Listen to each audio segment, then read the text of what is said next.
Kaag sa numero 1 sa mga balita subong nga adlaw.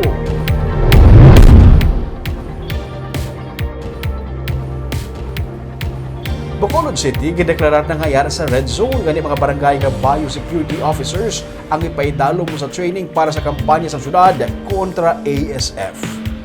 Ginakabig nga African Swine Fever infected area ang Bacolod sandig sa zoning status sa Department of Agriculture Bureau of Animal Industry. Bot silingon, ginakabig na nga infected area sa ASF ang Bacolod City. Ini man nakabangdanan sa Luzon kay City Veterinarian Dr. Maria Aguida de la Torre kun nga agilayon nga ginpamatay ang mga baboy nga yara nasakpan sang 500-meter radius nga may kaso sang ASF. Apat na tanan ka mga baboy ang nagpositibo sa ASF sa barangay Takuling kag Tangob. Gani sa Biyernes, liwat man nga magapaydalom sa training kag seminar ang mga magaserbi nga biosecurity officers nga magamonitor sang kaso sang ASF sa mga kabarangayan. Parayon man karon ang monitoring sang ASF Task Force sa barangay Pahanukoy kag Felisa nga reported nga may suspected cases sang ASF. Nagpadangat, pero wala pa nato na test.